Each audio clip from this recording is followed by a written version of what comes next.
Bagaimana kabar kalian pada siang hari ini? Baik, Ibu. Kelas, tolong pimpin doa.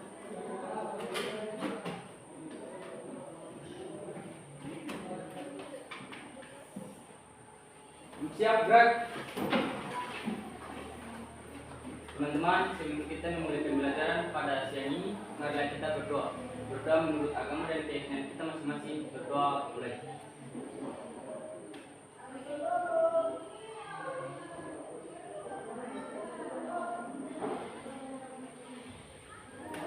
Berdoa selesai. Duduk istirahat. Gerak. Sebelum Ibu mulai, siapa yang punya hari tugas hari ini? Petugas harian? Gilianti, sama siapa lagi? Saya, Ibu. Nah, bagus. Oke, karena ruangan sudah bersih, karena kalau ruangan kotor, otomatis kita belajar tidak nyaman. Harus ruangan yang Bersih. Karena apa? Kebersihan itu adalah sebagian daripada apa? Iman. Nah, oke, baiklah. Sebelum Ibu masuk pada materi kita hari ini, coba perhatikan video pengantar materi kita. Flu atau influenza itu disebabkan sama virus yang menyerang atau menginfeksi saluran pernafasan. Virus yang menyerangnya itu dari famili Orthomyxoviridae. Dia ini bentuknya bulat, ya kurang lebih kayak bola. Punya diameter 80-126 nanometer dan termasuk virus RNA. Gejala pertama yang timbul setelah keinfeksi itu 1-2 hari sama virus ini biasanya demam, bahkan sampai menggigil. Beneran gitu. Suhu badannya naik jadi kira-kira 38-29 derajat Celcius. Setelah itu, hidung mampet dan nyeri di seluruh badan, terutama di bagian sendi sampai tenggorokan. Terus kita jadi cepet capek, pusing, mata merah, bahkan bisa juga sampai berair. Gejala itu timbul soalnya sel-sel di badan kamu mati akibat virus tersebut. Infeksi virus bisa menyerang satu bagian tubuh aja, kayak flu yang cuma menyerang sistem pernapasan kita, atau bisa juga menyebar ke seluruh sistem tubuh. Kebanyakan virus menyebar dan nyampe ke organ yang dituju itu melalui peredaran darah atau jaringan syaraf. Nah, kalau kita kena infeksi virus, biasanya gejala-gejala yang dihasilkan nggak langsung muncul. Ada masa di mana virus itu udah masuk dan memperbanyak diri di dalam sel-sel kita, tapi belum munculin gejala-gejala penyakit yang dibawanya. Masa ini disebut masa inkubasi. Cepat yang menyerang atau menginfeksi saluran pernafasan. Oke, anak-anak, Sudah tulis nih? dari video tayangan tadi, apa yang Anda lihat? Apa yang Anda lihat pada tayangan video yang baru Ibu putarkan tadi? Gejala-gejala flu. Gejala flu. Oke, Ibu mau tanya lagi. Apakah flu yang tadi Anda sebutkan bersifat menular? Menular. Oke, jadi siapa yang bisa menjawab materi kita hari ini tentang apa? Virus. Materi kita tentang virus. Karena yang tadi Anda baru lihat tadi itu adalah jenis daripada virus yang menyebabkan penyakit flu atau yang disebut juga dengan influenza. Setelah Anda menyimak apa yang sudah Ibu putarkan tadi menyangkut dengan pengantar materi kita tentang virus. Adapun tujuan daripada pembelajaran kita hari ini adalah peserta didik melalui kegiatan 10.4.3 melalui kegiatan diskusi. Tujuan pembelajaran kita pada siang hari ini yaitu tujuannya di sini melalui kegiatan diskusi peserta didik mampu mengidentifikasi ciri-ciri virus dengan benar. Kemudian tujuan yang kedua adalah melalui kegiatan diskusi peserta didik mampu menganalisis solusi terhadap peranan virus yang merugikan Manusia. Oke, anak-anak, tadi sudah Anda lihat video, berarti pembelajaran kita, materi kita hari ini tentang virus. Oke, jadi model pembelajaran pada siang hari ini Ibu menggunakan PJBR, di mana dalam proses pembelajaran sebentar nanti itu terpusat ke siswa. Jadi Anda lebih aktif, oke? Sebelum Ibu menayangkan video pengantar materi, karena tadi itu adalah video apersepsi untuk terasa Anda, di mana untuk mengetahui bahwa materi kita hari ini tentang apa. Kemudian tadi yang dijelaskan dalam video tadi bahwa salah satu jenis penyakit yang disebabkan oleh virus adalah apa? Adalah flu atau influenza. Oke.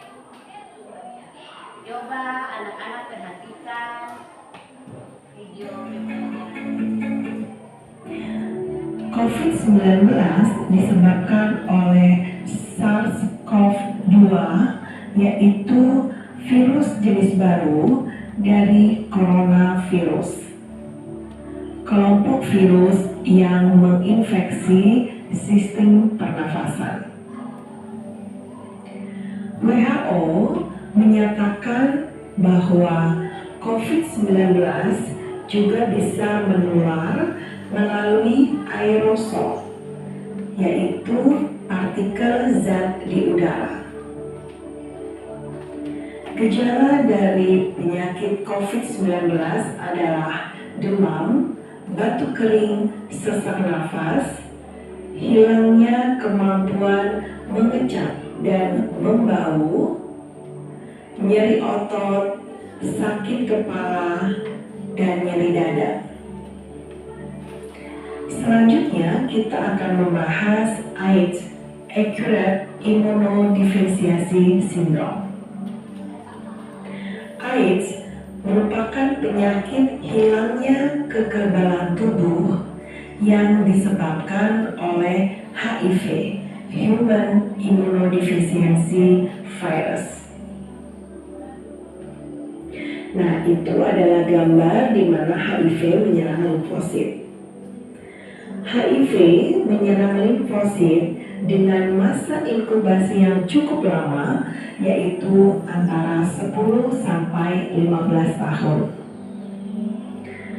Penularan AIDS HIV melalui hubungan seksual dengan penderita, penggunaan jarum suntik bebas oleh pengguna narkoba, transfusi darah dari penderita, ibu positif AIDS yang hamil. Selanjutnya kita bicarakan tentang penyakit gondongan. Kalian bisa melihat gambar ya. Gondongan adalah pembengkakan kelenjar parotis, yaitu kelenjar ludah yang dapat menular. Selanjutnya ada penyakit herpes. Herpes adalah penyakit infeksi pada sel epitel. Setelah terjadi infeksi pada sel epitel, virus akan terus berada pada sel saraf. Selanjutnya kita bahas penyakit cacar.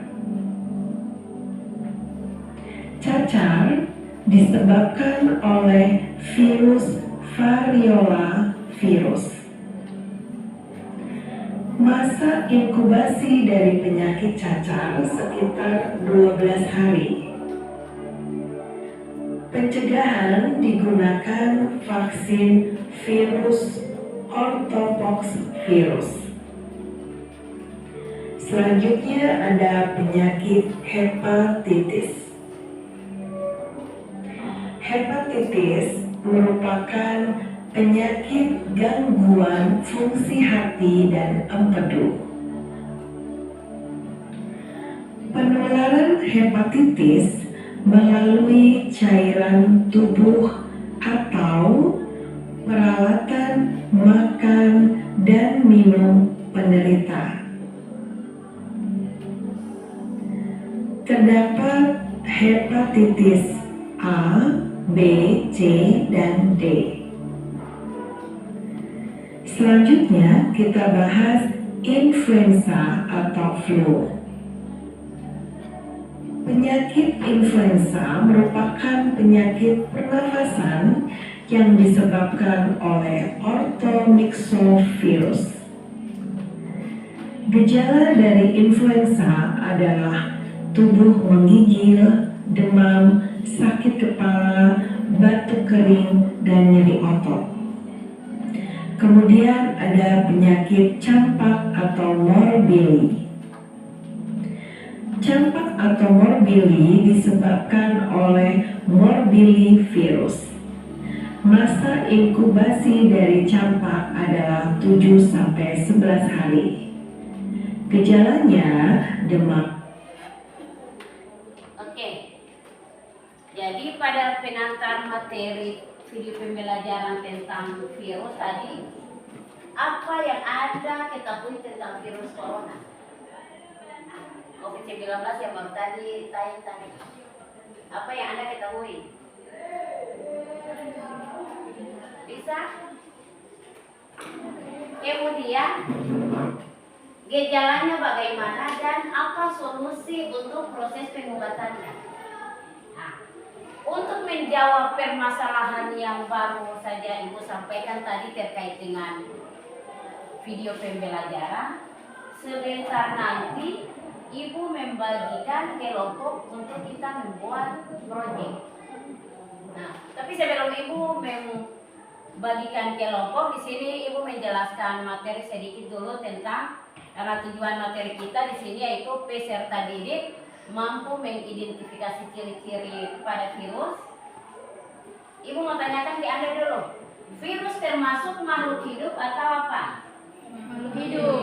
Virus, Anda sampaikan bahwa virus termasuk makhluk hidup. Siapa yang menjawab virus tidak termasuk makhluk hidup? Semua menjawab virus termasuk makhluk hidup? Iya, Ibu. Oke, jadi perhatikan di sini anak-anak bahwa virus merupakan salah satu ciri virus adalah virus termasuk aseksual, bukan aseksual, maaf, bersifat aseluler. Kata aseluler itu sendiri merupakan yang tidak memiliki sel. Jadi kalau dikatakan makhluk hidup, jika makhluk hidup itu tersusun atas sel, sedangkan virus tidak tersusun atas sel atau tidak memiliki sel. Sehingga salah satu ciri virus adalah virus bersifat aseluler. Artinya kata A di depan itu menunjukkan kata tidak memiliki sel. Tetapi Anda mengatakan bahwa sel merupakan makhluk hidup. Kenapa demikian? Bahwa salah satu ciri virus juga mengatakan bahwa virus merupakan peralihan antara makhluk hidup dengan benda mati. Kenapa dikatakan sebagai makhluk hidup? Tahu alasannya? Seperti video yang tadi ditayangkan, virus dikatakan makhluk hidup karena virus mampu bereproduksi pada makhluk hidup. Jadi bukan saja manusia, tetapi hewan, tumbuh-tumbuhan, bakteri dan organisme lainnya juga bisa terserang oleh virus. Jadi jangan lihat bahwa virus menyerang mampu bereproduksi pada makhluk hidup sehingga Anda mengatakan bahwa virus termasuk makhluk hidup.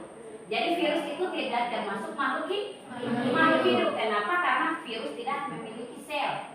Tetapi keunikan daripada virus itu sendiri adalah virus mampu bereproduksi pada makhluk hidup. Karena tayangan tadi itu yang dikeluarkan pada video pembelajaran tadi itu rata-rata virus yang menyerang makhluk hidup, diantaranya manusia. Jadi harus diingat bahwa virus tidak termasuk makhluk hidup.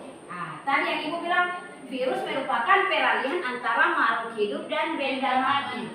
Dikatakan benda mati karena apa? Virus dapat dikristalkan. Jadi kata virus itu dia merupakan peralihan. Bisa dikatakan makhluk hidup dan dikatakan benda mati. Tetapi virus bukan dikatakan sebagai makhluk hidup. Karena virus tidak memiliki sel. Tetapi hanya mampu keunikannya hanya mampu bereproduksi pada makhluk hidup. mampu bereplikasi atau mampu memperbanyak diri pada tubuh makhluk itu. Oke, sekarang Ibu membagikan Anda menjadi 4 kelompok untuk kita membahas untuk kita memecahkan masalah terkait dengan permasalahan menyangkut dengan peranan virus yang merugikan pada manusia. Oke. Karena Anda semua ada 20 orang, Ibu membagikan Anda menjadi 4 kelompok. Masing-masing kelompok itu terdiri atas 5 orang. Oke, kelompok pertama. Odesudin Tehuwayo, Nur Safikri Tehuwayo, Julianti Kelibu, Saskia Tuljana Tehuwayo, Joshua Michael Ilela. Kelompok 2, David Tehuwayo, Amelia, Dirgahayu Iriani, yang terakhir Gilianti. Kelompok 3, Nadia, Mario, Nur Apni, Nur Milawan Weri, sama Sabrina Almira Tehuwayo. Kemudian kelompok 4, Natalia, Karim Ahmad, Jenny, Arsad, Julita, Riri. Oke, jadi anak-anak yang tadi Ibu sudah sebutkan kelompok-kelompok itu, coba masing-masing orang yang namanya disebutkan tadi mencari teman untuk duduk pada kelompoknya masing-masing. Oke, silakan.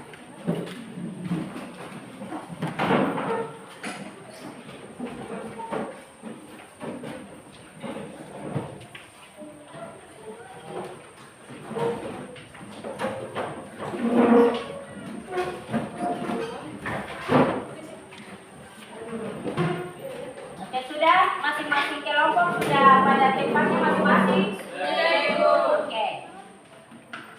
Oke, jadi di sini Ibu akan membagikan LKPD untuk pembuatan proyek kita. Kelompok 4, mana kelompok 4? Kelompok 3. Kelompok 1. Kemudian kelompok 2. Oke. Anak-anak, di dalam LKPD itu sudah tertuang apa saja solusi dan apa saja yang kita mau kerjakan pada hari ini. Ya, oke. Jadi Ibu sudah bagikan itu, nanti tinggal Ibu menjelaskan. Ini adalah proyek ini kita buat di sini, bukan untuk pertemuan berikut. Dalam bentuk cakupan semua permasalahan yang kita temukan hari ini menyangkut dengan peranan virus yang merugikan bagi manusia, masukkan di dalam, kita buat dalam bentuk poster, media poster. Bisa paham? Ada yang mau ditanyakan terkait dengan hal-hal pembuatan proyek kita pada hari ini? Tidak, Bu. So, bisa paham? Bisa, Bu. Oke, baiklah.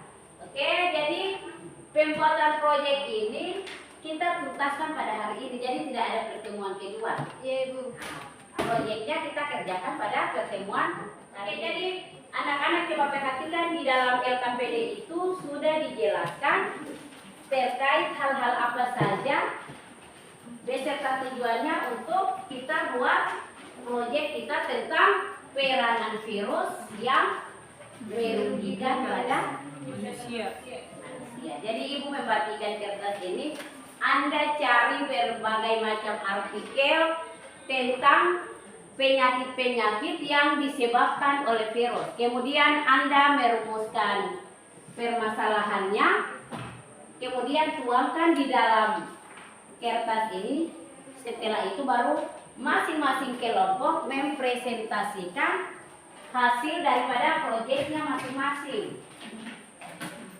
Oke, dan harus diingat bahwa di dalam kita mengerjakan kelompok itu harus ada kerjasamanya antara tim. Karena yang di sini nih kelompok berarti itu namanya tim. Nah, kita mengerjakan proyek tentang peranan virus yang merugikan bagi manusia. Jadi tadi yang sudah digambarkan dalam video pembelajaran itu kan bukan satu jenis saja. Ada bermacam-macam jenis penyakit yang disebabkan oleh virus. Di antaranya ada COVID-19, kemudian ada hepatitis, kemudian ada HIV/AIDS, kemudian yang terakhir ada polio. Jadi itu adalah jenis-jenis penyakit yang harus Anda buat. Bisa dimulai dari sekarang, Ibu memberikan waktu 20 menit, setelah itu masing-masing kelompok mempresentasikan hasil kerja proyeknya di depan. Oke, silakan.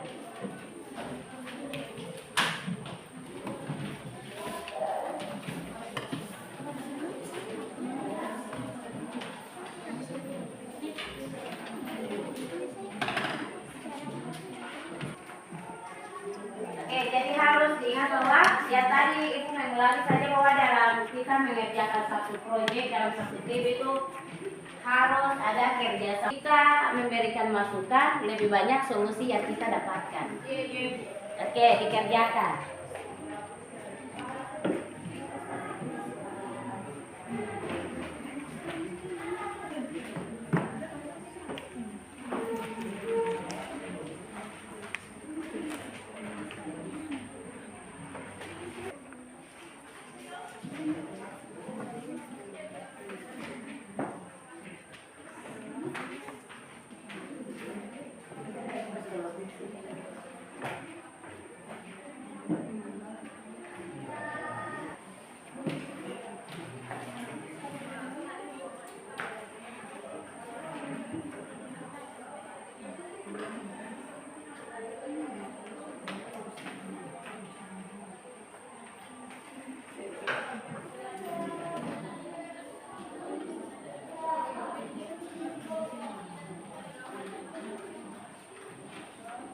Oke, kelompok 4 apa ada kendala?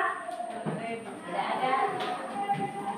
Oke, jadi pencariannya semakin banyak Anda temukan literatur yang Anda dapatkan, berarti semakin banyak solusi yang Anda dapatkan yang bisa dituangkan dalam proyek Anda.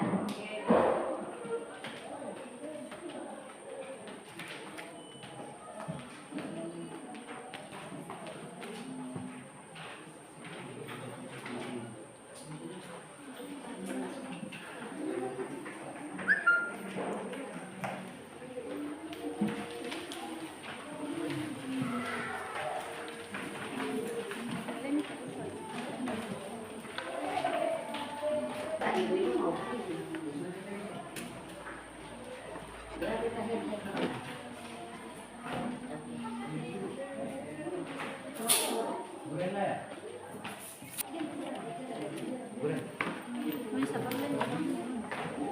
Ya.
Jadi kalau menempel berdasarkan urutan tadi ada beberapa masalah, kemudian identifikasi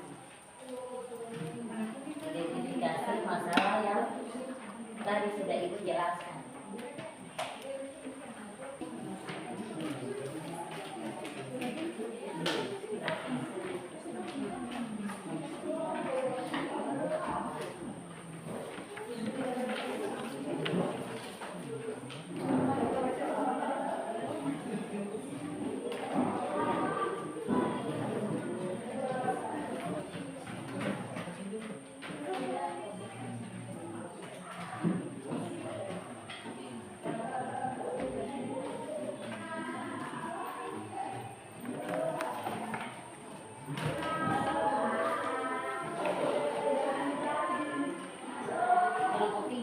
gejala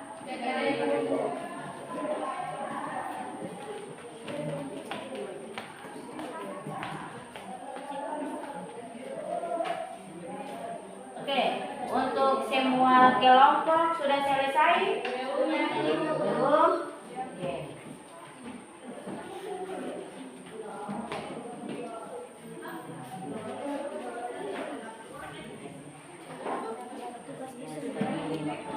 Stadium 1 mana stadium 1? Stadium 2 di sini kan ada sampai pada stadium 4 di dalam.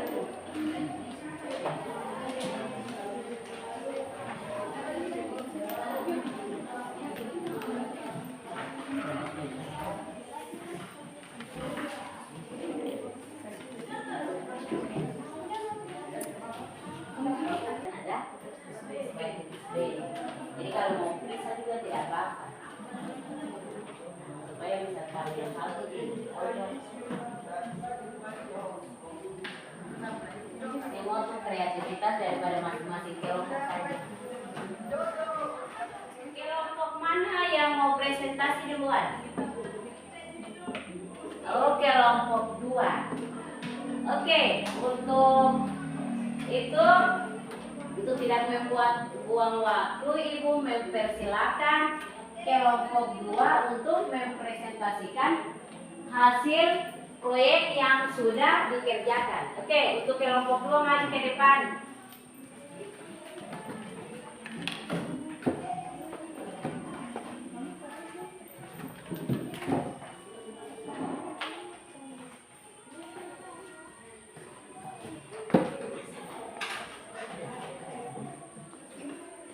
Buka-buka. Assalamualaikum warahmatullahi wabarakatuh. Waalaikumsalam warahmatullahi wabarakatuh. Dan selamat siang. Siang.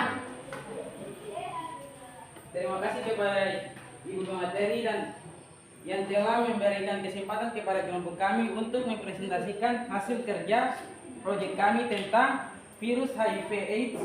Untuk itu kepada kedua pemateri saya persilahkan. Ya, terima kasih kepada moderator yang telah memberikan kesempatan untuk saya ke materi pertama. Materi pertama yang saya bawa adalah rumusan masalah yang kami ambil, yaitu virus HIV. Mengapa virus HIV dianggap sangat berbahaya bagi kesehatan manusia? HIV adalah suatu virus patogen yang dapat menyebabkan melemahnya sistem keadaan tubuh seseorang. HIV ini menginfeksi serta merusak sel CD4 yang berperan penting dalam sistem imunitas tubuh. B. Identifikasi masalah. Perlahan virus yang merugikan kehidupan manusia, yaitu virus yang menyebabkan penyakit HIV/AIDS. Penyebabnya adalah HIV/AIDS masuk melalui 2 jalur, yaitu melalui cairan kelamin dan darah, sehingga faktor risiko HIV/AIDS berhubungan dengan kedua hal tersebut antara lain sering berganti pasangan, melakukan hubungan seksual yang berisiko baik homoseksual maupun heteroseksual, menggunakan jarum suntik narkoba, serta secara bersamaan. Yang berikut adalah gejala HIV/AIDS stadium 1. Fase ini disebut sebagai infeksi HIV asimptomatik, di mana gejala HIV awal masih tidak terasa. Fase ini belum masuk kategori sebagai HIV/AIDS karena tidak menunjukkan gejala. Apabila ada gejala, yang sering terjadi adalah pembengkakan kelenjar getah bening di beberapa bagian tubuh seperti ketiak, leher, dan lipatan paha. Penderita ODHA pada fase ini masih terlihat sehat dan normal, maupun penderita sudah terinfeksi serta dapat menularkan virus ke orang lain. Stadium 3. Pada fase ini mulai timbul gejala-gejala infeksi primer yang khas sehingga dapat mengidentifikasikan di komunitas infeksi HIV/AIDS. Gejala pada stadium 3 antara lain diare kronis yang berlangsung lebih dari 1 bulan maupun tanpa penyebab yang jelas. Penurunan berat badan yang kurang dari 10%.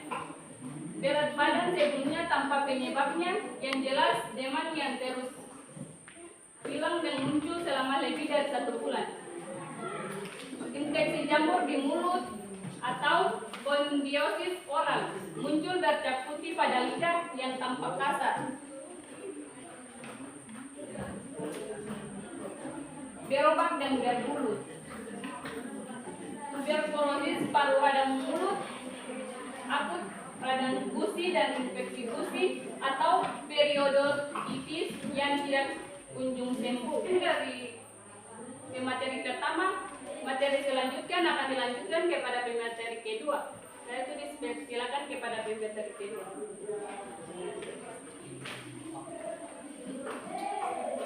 Mungkin saya sebagai pemateri kedua akan lanjutkan pembahasan tersebut, yaitu stadium 4. Pada fase ini merupakan stadium akhir AIDS yang ditandai dengan pembengkakan kelenjar limfa di seluruh tubuh dan penderita dapat merasakan beberapa gejala infeksi opportunistik yang merupakan infeksi pada sistem kekebalan tubuh yang lemah. Beberapa gejala dapat meliputi pneumonia pneumatistis dengan gejala kelelahan berat, batuk kering, sesak nafas, dan demam. Penderita semakin kurus dan mengalami penurunan berat badan lebih dari 10%. Infeksi bakteri berat, infeksi sendi dan tulang, serta radang otak. Infeksi herpes simplex kronis yang menimbulkan gangguan pada kulit, kelamin, dan sekitar bibir. Tuberkulosis, kelenjar infeksi jamur di kerongkongan sehingga membentuk kesulitan untuk makan. Sarcoma kaposi atau kanker yang disebabkan oleh infeksi virus kuman hepervirus, oleh infeksi virus kuman hepervirus 8H8, yaitu infeksi toxoplasma otak yang menimbulkan abses di otak, penurunan kesadaran, kondisi tubuh ODHA sudah sangat lemah sehingga aktivitas terbatas dilakukan di tempat tidur. Diagnosis HIV atau AIDS. Apabila tidak perilaku kita beresiko, segera melakukan pemeriksaan ke dokter untuk mendapatkan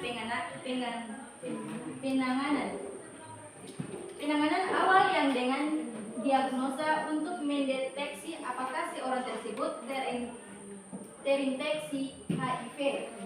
Diagnosis HIV ditegakkan laboratorium jenis pemeriksaan berupa tes serologi yang terdiri dari tes cepat atau rapid test, tes enzim imunohistochemistry, HIV DNA kualitatif atau AIDS. Tes ini digunakan untuk mendiagnosis keberadaan virus pada bayi berumur kurang dari 18 bulan.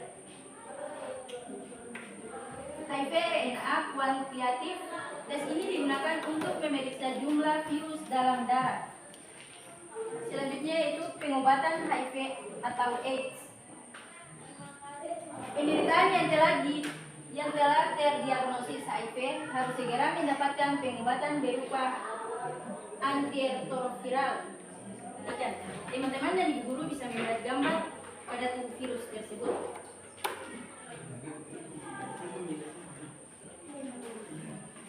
Demikian itu saja presentasi kerja tentang virus AIDS dari kelompok kami. Semoga materi yang tadi kami sampaikan bisa menambah wawasan dan pengetahuan kita semua. Kurang dan lebihnya saya mohon maaf. Wassalamualaikum warahmatullahi wabarakatuh. Waalaikumsalam warahmatullahi Oke, wabarakatuh. kelompok 2 bisa kembali ke tempat. Silakan. Sudah menyajikan, mempresentasikan hasil proyek yang sudah dibuat terkait dengan peranan virus yang merugikan. Oke, di sini tidak ibu tidak merefleksi lagi, nanti setelah semua kelompok selesai baru sekalian. Terima kasih karena penyampaiannya sudah cukup baik. Untuk itu mari kita memberikan aplaus untuk kelompok 2. Oke. Berikutnya karena tadi ibu menulis secara tidak langsung itu dikembalikan ke Anda. Setelah kelompok 2 tadi sudah presentasi, kelompok mana yang mau jadi orang kedua? Dari kelompok kedua, kelompok ada kelompok 4, ada kelompok 1 yang sudah siap. Oke, kelompok 1 duluan. Setelah kelompok 1 baru kelompok 4. Oke, kelompok 1 silakan. Assalamualaikum warahmatullahi wabarakatuh. Waalaikumsalam. Saya selamat siang. Pertama-tama saya ucapkan terima kasih kepada Ibu Bidang Studi yang sudah memberikan waktu dan kesempatan kepada kami kelompok 1 untuk mempresentasikan hasil proyek kami yang berjudul tentang dampak virus COVID. Untuk itu kepada pemateri saya berserah. Terima kasih juga moderator atas kerjasamanya. Di sini saya sebagai pemateri akan menjelaskan cara mencegah virus corona. Yang pertama-tama yaitu rumusan masalah. Apa upaya yang dapat dilakukan oleh kita semua dalam mencegah penularan COVID-19? Cara mencegah virus corona atau COVID-19. Yang pertama, mencuci tangan dengan air sabun atau alkohol. Salah satu cara mencegah virus corona adalah mencuci tangan. Yang kedua, mengurangi kontak dengan orang sakit. Yang ketiga, melakukan etika batuk dan pakai masker saat sakit. Yang keempat, memasak daging dan telur hingga matang. Yang kelima, menjaga daya tahan tubuh. Yang berikutnya yaitu B, identifikasi masalah. Peranan virus yang merugikan kehidupan manusia yaitu virus yang menyebabkan penyakit virus COVID-19. Penyebabnya yaitu percikan air liur dengan pengidap atau batuk dan bersin, menyentuh tangan atau wajah orang yang terinfeksi, menyentuh mata, hidung atau mulut setelah memegang barang yang terkena percikan air liur pengidap virus corona. Gejala-gejala yang didapat yaitu gejala yang muncul pada pasien dengan COVID-19 umumnya adalah sesak napas, batuk kering, demam, dan kelelahan. Upaya mengobati, meminum obat pereda nyeri tanpa resep untuk mengurangi rasa sakit, demam, dan batuk. Namun, jangan berikan aspirin pada anak-anak. Gunakan pelembab ruangan atau mandi air hangat untuk membantu meredakan sakit tenggorokan dan batuk. Perbanyak istirahat dan perbanyak asupan cairan. Teman-teman dan ibu guru, ini adalah bentuk daripada virus corona. Mohon diamati. Mungkin saja hasil proyek kami yang disampaikan oleh pemateri dari tadi. Kurang lebihnya saya mohon maaf. Wassalamualaikum warahmatullahi wabarakatuh. Oke. Oke. Itulah tadi pemaparan presentasi materi dari kelompok 1. Untuk itu kita masuk ke kelompok yang tadi sudah bersedia, yaitu kelompok berapa? 4. Kelompok 4. Jadi sebelum kelompok 4 mari mempresentasikan hasilnya di depan. Mari kita berikan aplaus untuk kelompok yang bersedia. Terima kasih. Berikutnya dipersilakan untuk kelompok.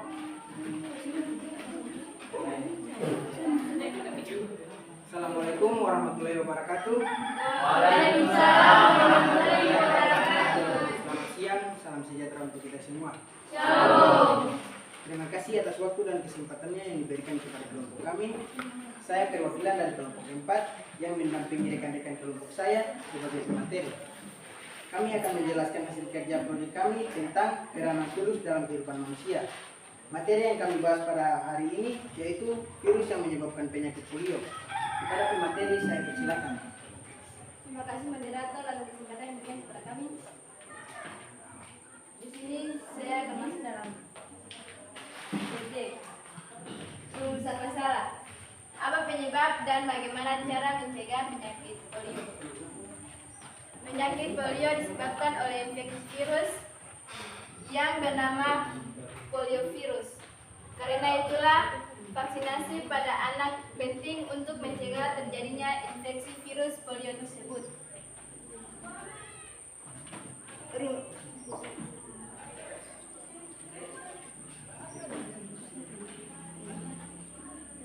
Polio non paralisis adalah jenis polio bersifat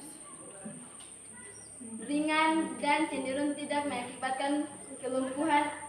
Adapun gejala polio antara lain yang pertama, mual dan muntah, 2, radang tenggorokan, ketiga, pusing atau sakit kepala, keempat, lemas, kelima, leher dan punggung terasa kaku. Umumnya, gejala polio ini akan dialami oleh penderita dalam kurun waktu 7-10 hari. Setelah itu, gejala tersebut akan hilang dengan sendirinya. Polio adalah jenis yang dapat mengakibatkan kelumpuhan. Biasanya, gejala polio akan serupa dengan non-paralisis di minggu pertama terinfeksi. Setelah 1 minggu, beberapa gejala dari polio yang akan muncul yaitu pertama, otot terasa menekan, kedua, nyeri otot, ketiga, ringan, dan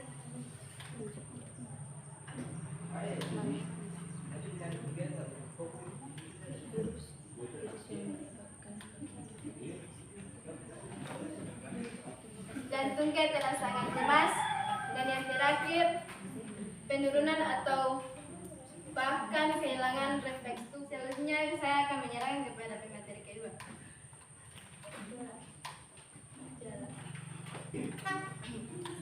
Tiga gejala.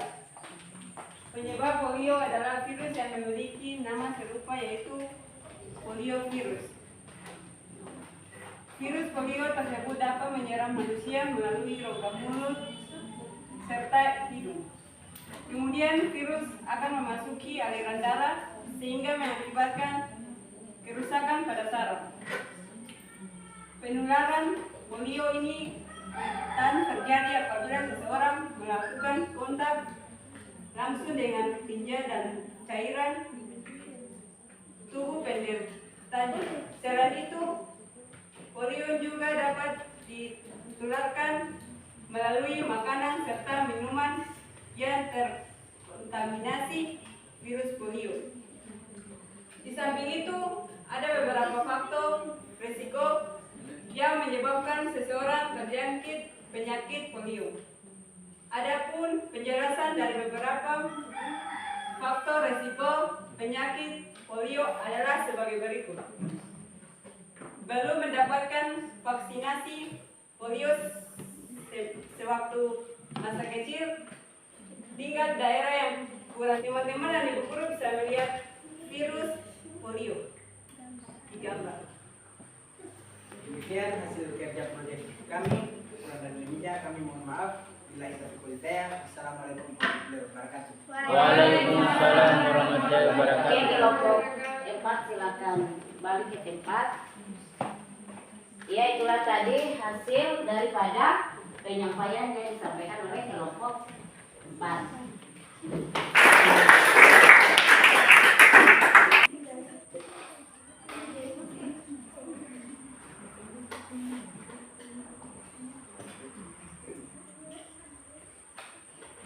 Selamat siang, salam sejahtera bagi kita semua. Salam. Pertama, terima kasih kepada Ibu Bidang Studi atas kesempatan diberikan kepada kami. Kami akan menjelaskan hasil proyek kami di saat ini tentang virus yang menyebabkan hepatitis. Untuk itu, dipersilakan kepada pemateri. Terima kasih kepada moderator atas kesempatan diberikan kepada saya untuk menjelaskan hasil presentasi kami tentang virus yang menyebabkan penyakit hepatitis. Yang pertama adalah rumusan masalah. Rumusan masalah yang kami ambil adalah virus apa yang menyebabkan penyakit hepatitis. Hepatitis umumnya disebabkan oleh infeksi virus, meskipun juga dapat disebabkan oleh kondisi lain. Beberapa penyakit hepatitis selain infeksi virus adalah kebiasaan minum alkohol, penyakit autoimun, serta zat racun atau obat-obatan. Identifikasi masalah yang pertama adalah peranan virus yang merugikan kehidupan manusia, yaitu virus yang menyebabkan penyakit hepatitis. Penyebab dari penyakit hepatitis adalah peradangan pada hati atau liver. Kondisi ini bisa disebabkan oleh berbagai hal, mulai dari infeksi virus, kebiasaan mengonsumsi alkohol, penggunaan obat-obatan tertentu, penyakit autoimun, dan infeksi cacing hati. Jika disebabkan oleh infeksi kondisione, selain itu, pasien juga dapat diberikan obat-obat. Pasien dapat diberikan obat azathioprine, Dioxan dan Dextroflorin.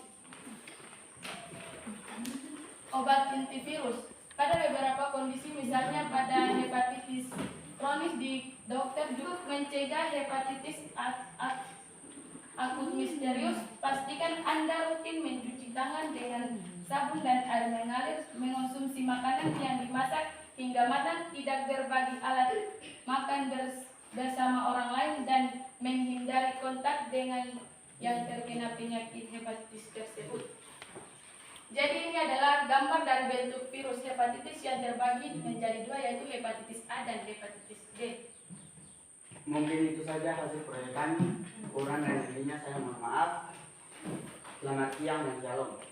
Shalom. Terima kasih untuk kelompok 4 yang sudah menyajikan hasil proyeknya. Dipersilakan duduk. Kemudian mari kita berikan aplaus untuk kelompok.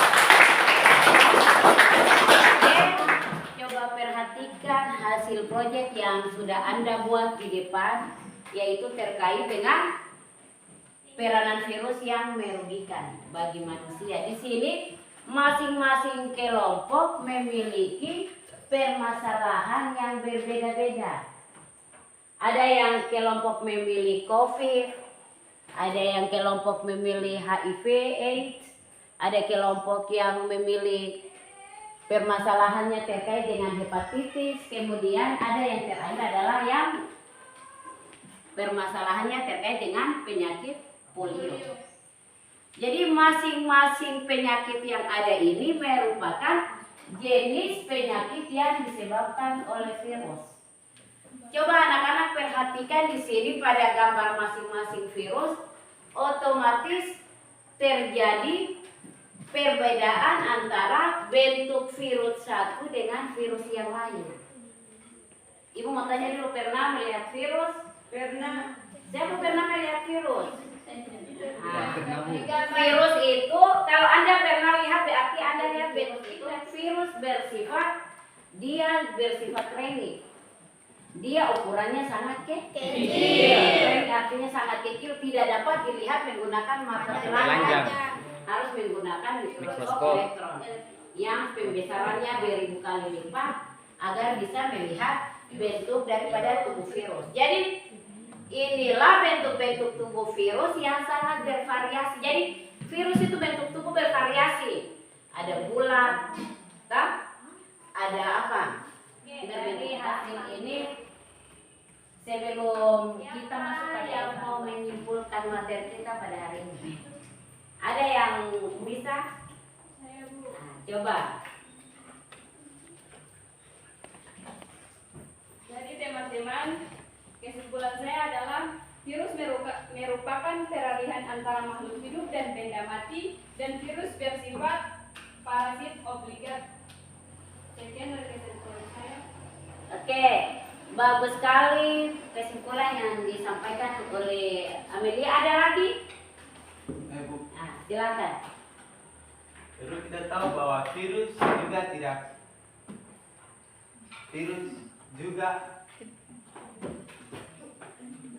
Virus tidak apa? Ayo, harus Virus percaya juga yang diri. menyerang manusia, tetapi juga bisa menyerang hewan dan tumbuhan. Contohnya seperti virus mozaik, yaitu virus yang menyerang tanaman, tembakau, dan virus totole, yaitu virus yang menyerang hewan. Oke. Ini saya. Oke, beri aplaus untuk kedua teman. Oke, baiklah. Ibu akan menambahkan sebagai penguatan materi kita saja menyimpulkan bahwa tadi sudah disebutkan oleh Amelia bahwa salah satu ciri virus adalah virus merupakan peralihan antara makhluk hidup dan benda mati, dan disebutkan juga bahwa virus bersifat parasit obligat. Oke, jadi virus itu yang dari awal Ibu sampaikan bahwa virus tidak termasuk makhluk hidup. Jadi virus itu merupakan peralihan antara makhluk hidup dan benda mati. Dikatakan makhluk hidup karena mampu bereproduksi pada sel inang. Sel inang itu apa? Sel inang adalah organisme atau makhluk hidup di mana virus itu dia tumbuh, dia makan, dia berkembang biak di dalam sel inang. Jadi sel inang meliputi manusia, hewan, tumbuh-tumbuh. Buat kita buat tes, Anda Ibu buat apa evaluasi? Ibu mau refleksi dulu tentang pembelajaran kita pada hari ini. Ibu tanyakan ke Anda, harus jujur menjawab. Siap. Untuk perbaikan pembelajaran kita ke berikutnya. Oke. Apakah ada kendala dalam proses pembelajaran kita hari ini terkait dengan Anda pembuatan proyek? Ada. Ada? Kendalanya di mana? Kendalanya jaringan. Kalau lampu mati jaringan otomatis, kalau jaringan berarti kita tidak bisa mencari kajian-kajian literatur yang ada di dalam internet. Selain lampu mati, kendala apa lagi? Cara mempresentasi. Kenapa? Cara mempresentasi. Cara presentasi. Oke, jadi intinya kalau presentasi harus percaya diri. Nah, kalau diimbangi yang kita baca, semakin banyak kita baca referensi yang ada, semakin banyak pengetahuan yang kita dapat. Ditambah dengan kata diimbangi dengan percaya diri, berarti berjalan sesuai yang kita harapkan. Itu menjadi satu pembelajaran supaya berikut pertemuan berikutnya kita lebih baik daripada hari ini. Oke. Itulah tadi apa yang sudah saya sampaikan. Kemudian tadi karena bahwa di akhir pembelajaran Ibu memberikan Anda tes asesmen. Nah, jadi soal ini soal PG diharapkan kerja dengan baik dan teliti. Ibu memberikan waktu 10 menit. Jangan melirik kiri kanan. Jangan melirik kiri kanan, artinya jangan menyontek jawaban dari teman. Harus percaya diri dengan kemampuan kita masing-masing. Ibu kasih waktu 10 menit ya. Nah, karena posisi Anda dulu berdekatan, sudah dengar Ibu yang tadi sampaikan, tidak ada yang melirik teman di sebelah. Kerja harus percaya diri dengan kemampuan yang dimiliki oleh Anda sendiri.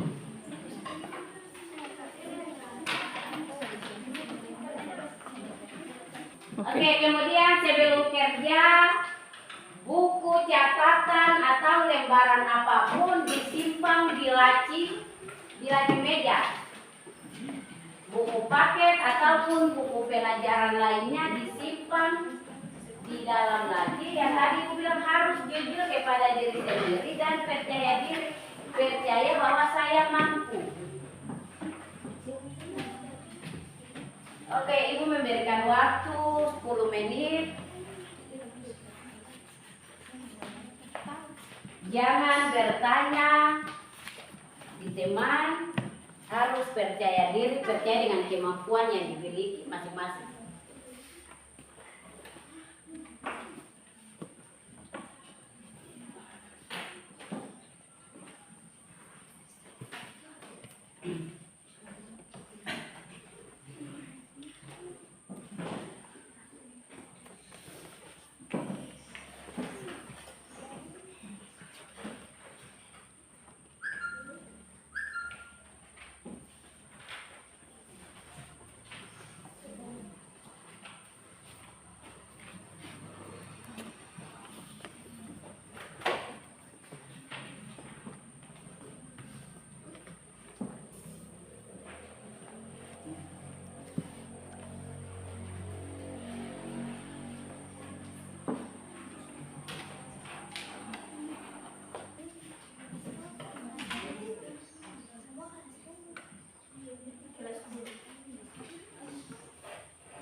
bercerita.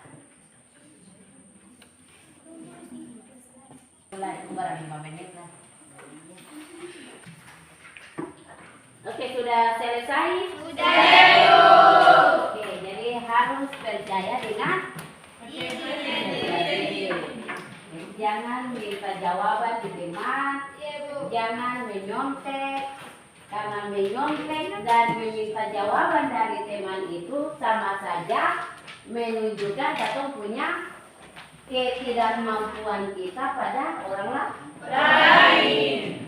Jadi harus percaya diri.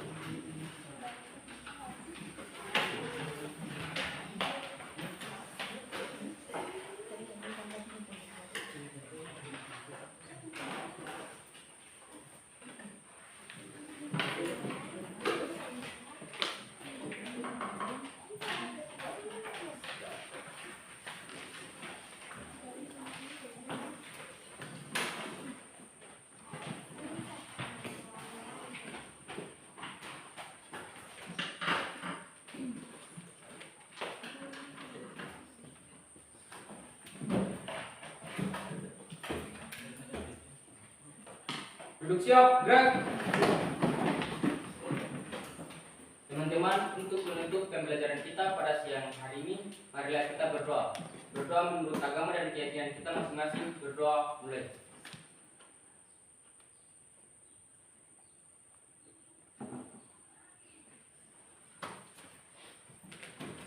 Berdoa selesai. Duduk istirahat, gerak. Oke, jadi karena dengan doa tadi, maka berakhirlah pertemuan kita pada hari ini.